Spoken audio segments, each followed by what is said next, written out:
Hi everyone, welcome back to my next video. As you can see, I have a Starlink box here and I have bought Starlink. I haven't set it up yet. I'm gonna do a quick unboxing and then I'll get it set up. But I know for a lot of you, Starlink seems exotic. It seems like, what the whole idea of it is weird. And your first thought is it must be tremendously expensive and hard to set up and a big pain in the butt. And all those things were true. But it has become, I think it's become less expensive. I think it's within reason for a lot of us to think about. You get fast internet. All you have to do is be able to see the sky, and most of the time I can. And so I think most of those ideas, it's so exotic, it's so weird, it must be hard, it must be really expensive. I don't think any of that's true anymore. So we're going to find out. I'm going to be the guinea pig for a lot of you. But why would you want Starlink? I mean, I've been using Verizon and AT&T cell signal for my internet access for a very long time. They have worked well. For the most part, they have worked well. It kind of seems to be almost the opposite with cell service. As more and more people do it, it seems like it's slowing down and getting harder.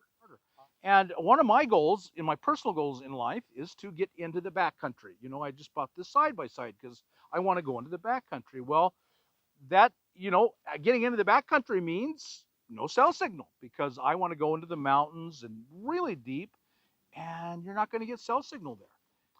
And I know there are a lot of you out there who could easily find yourself a digital job that if the big if you have really good internet access all the time.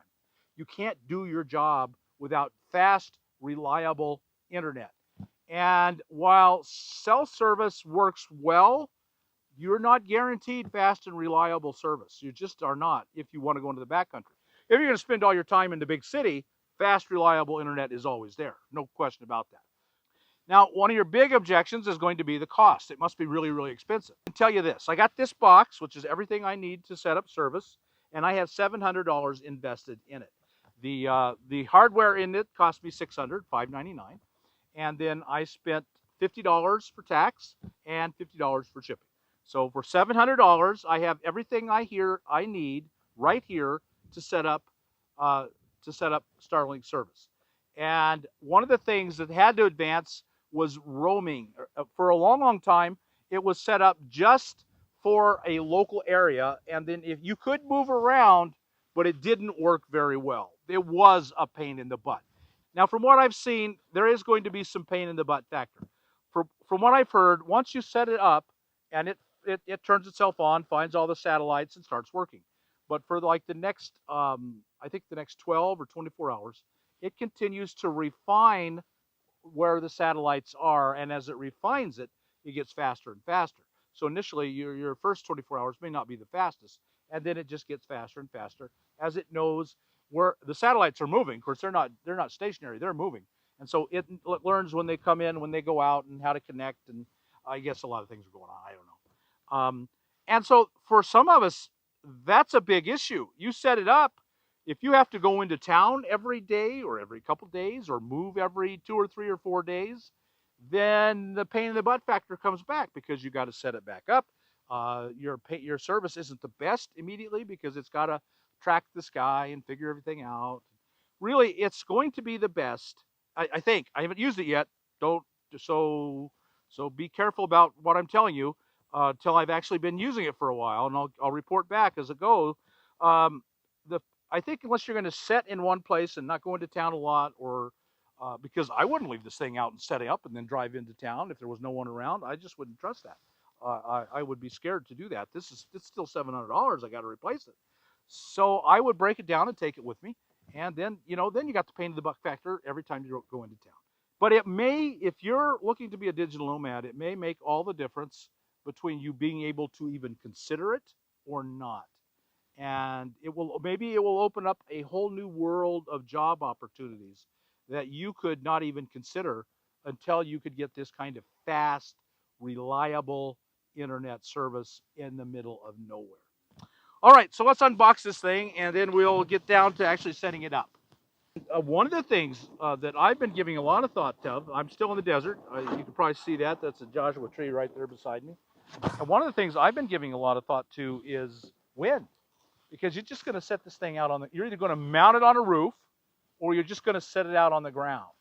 And, you know, if you got a 50-mile-an-hour wind, either way, that becomes an issue. And if you're driving down the road at 70 miles an hour, which a lot of us do, and this thing is mounted on the roof, how's it going to handle that? I don't know. And just setting it on the ground at, we routinely get 20-mile-an-hour winds here and gusts of 30 and 40. And you just set it on the ground, I think it's going to blow away. This is the base. So, and it has holes here at the end. What I'm thinking I'm going to do is go buy a piece of plywood. And this is, look, metal. This is a good solid metal. And what I think I'm going to do is put this on a piece of plywood, cut to be about this size, the right size, I don't know yet exactly what. Bolt the legs to the plywood, put holes through the corners of the plywood, and then use a really big rebar stake and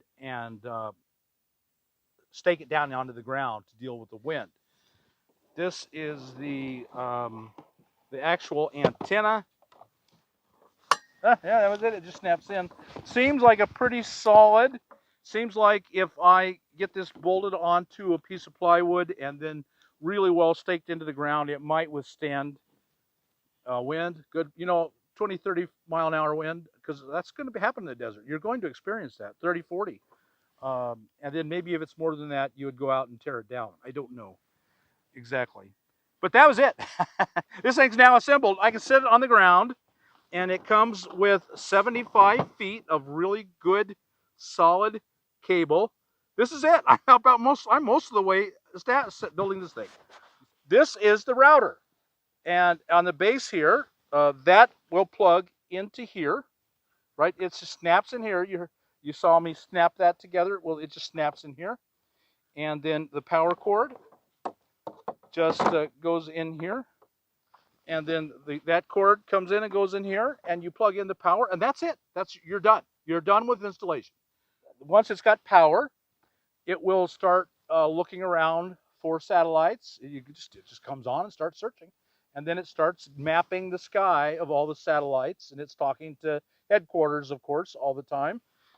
And then this sets up as your Wi-Fi. It will set up once it's got the signal and it's strong and it's all going. This will put out Wi-Fi signals, and then you'll connect your phone, your laptop, your computer. You'll just connect to it as a router with Wi-Fi.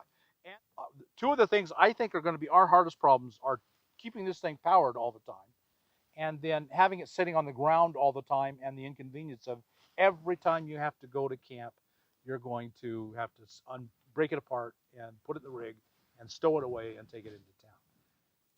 Okay, next we'll move on to setting it up and getting it working and see what my speeds are. Are my speeds worth it? They claim really, really good speeds. We'll find out next. Okay, the very first thing you have to do to set up Starlink is to download the app onto your phone. I happen to have done that already. And when then you have to decide where you're going to put the antenna. And so that's going to vary everywhere you go. And the most important thing is that the antenna be able to have direct access to the maximum number of satellites as they go past. These aren't stationary satellites. They're in low Earth orbit. And so they're moving across pretty quickly, you know, relatively quickly for a space object. And so it needs a good clear view of the sky to see as many satellites as it can at one time. So it switches from one, as one goes out of view, it's switching to another, to another, to another, to another. And so on the app, it has a button you tap to check for obstructions. The next thing you have to do is mount the antenna onto the base. Let me show you the base. This is the base, and the antenna just mounts right in it. Now, as nomads, we have a unique problem, and that problem is that we have wind. It's a windy day right now. You'll probably see my hair blowing and the trees blowing behind me. We deal with wind a lot. And so I'm 100% confident if I just take this metal base, put this thing on it, the winds we come up against is going to blow that thing away. So I just bought a piece of 1/2-inch plywood. This is what comes. This is the holder for the antenna. It just snaps right in here and just gets solid. But it comes with holes to mount it to something. You could mount it right to your roof, but that wasn't going to be practical for me. And now it's bolted and mounted. But how is that going to keep it on the ground? It almost seems like a bigger sail to blow it away. Well, I drilled holes. I have 6 holes. You can see these holes. And I went to Walmart and bought stakes. These are just the big spike stakes. You've seen these. I don't remember how much they were, $1 or something. So I have 6 holes and I have 6 stakes, and they just go in, you know, just that simple. That goes in a long ways. You want to do them at an angle.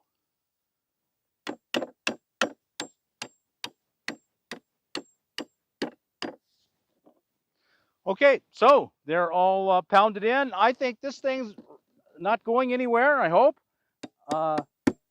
And it can cope with most winds that come up against it. Okay, so it's been 2 days now since the Starlink has been up and we've been using it. And I have a couple of friends here who are working, connecting to it as well. And it is working super, super well for all of us. My goals are to go back into the remote backcountry where there is no internet at all and be there for a while with some friends, and none of us will have internet. So it's important to me that I be able to share internet with other people. That's really a big part of my plans, and in really remote backcountry places where there is no internet. So this is how I'm going to do it, and I know it's a little weird. I'm going to connect the Starlink to my Blue Eddy. I've got a Blue Eddy here, and then the Blue Eddy is connected to my solar system on the roof. I have 700 watts. I have plenty of power. 2 Battleborns. I've got all the power I need. And so if I go into town, there's a reason I'm going to do that, is so that if I go into town, my friends don't, then we can keep this going. I can just set it outside. They're there, so everything's safe. And I can drive into town and not have to break camp and tear down the Starlink every time I go into town. This is the router right here. And the reason I have it up front in the cab is so that the router gets out through all the windows. So if my friends are around here and it's in the back in my all aluminum box with very few windows, I'm afraid they're going to get a very poor signal. Let's talk about the power draw, because that's a big deal. Some of you may not have the power to run this thing. So if we turn this on, I am drawing about 30 watts. It's drawing 30 watts right now. And it jumps between 30, 35. It's, you know, these things are always coming and going, but it usually stays between around 30, 35. Well, that's quite a bit of power, because you want it on probably unless you're asleep. Now, it is no big deal to turn it off. When you turn it back on, it just finds the satellite. It takes a minute, 2, 3, it's nothing. So it's drawing 32 watts at 10 hours. Probably, let's say most of you are going to have it on 10 hours a day. Well, that's 320 watts. By the time it's on 110, you're using the inverter. You have a minimum of 10% waste from the inverter minimum. So let's say it's drawing 36 watts. So that's about 3 amps an hour. So if it's on for 10 hours, that's 30 amps. If you have a 100 amp hour battery, that's 1/3 of your battery. If you have AGMs, you get 80%. You only get 50% of that 100. You only have 50 to play with. And now you've taken out 30 just for this. You're in trouble. You've used up over half your battery for the day just on this. So you can see it takes a fairly good sized system, even with AGMs or wet flooded cells. I would say you would need at least 2 or 3 batteries. A bank of 4 golf carts would be fine. You can get along with that just fine. If you want to run it 24 hours a day, then you're up to about 70 amps. That's a lot of power. That's one whole battery needs to be dedicated just to this if you want to run it 24 hours a day. The speed has been very good. I'm getting well over 100 megabytes per second down. Everyone has said it's just really fast, really good. It's super reliable. The one thing you have to know, and I forgot, and I knew it, and I forgot it, is when you get the box with all your stuff, you must be at your home address. It will not set up anywhere on the planet except that home address. And I forgot that, and we're not at my home address. What we ended up doing was changing my home address. That's the good thing, is you can change the home address. So I changed the home address to where I'm at. Right now I'm in Flagstaff. So we changed the home address to Flagstaff, and boom, ran perfectly, instantly. I did purchase the portability feature. The portability feature says you can move it from place to place. It's too new yet for me to know how that's going to work. I haven't moved. We've only had it up 2 days. The portability feature is $25 extra a month. When you're in your home area, because you always have to start with a home area, you get full speed and you won't be throttled. But with the portability feature, if you go somewhere else and you set it up, you are now not in your home area and you will be throttled. If there are no towers, if the satellite feed slows down because of all the people on it, then you will be throttled. And the home people who are assigned there, that's their home, they will not be throttled. So be aware of that. But my goal, my purpose is to use it in remote areas where I don't think it will ever be throttled, because I'm in places where there's no one else.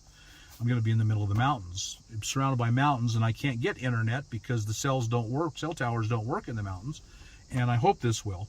That's also a question that will come up, is will it work in the places I want to go? Because they're all in valleys, and that's going to obstruct the view of the sky. So I'm going to put out a few more videos. I'll put out a video of doing the dance with checking for the obstruction of the skies. I'll put out a video on the speed test, and I'll do shorts, because that works really well for that's something that works really well for shorts. Okay, so far to this point, it's fantastic. It's well worth the money to me. I think I'm paying $135 now with the portability feature. The speed is great. The idea that I can just set it up in the middle of nowhere, no one around me, and have full fast internet for myself and my friends. Boy, that's so worth the money to me. That's well worth it. And a lot of us are paying $125 a month for our cell plan. I don't have a lot of answers yet because I haven't been doing it a lot. A lot of these questions still remain, and I'll do future updates to let you know. Today, 100% happy, 100% recommend it. So there you go. Okay, I hope you got something out of this video. If you did, like us on YouTube, subscribe to the channel, hit that thumbs up button, and we'll talk to you later. Bye now.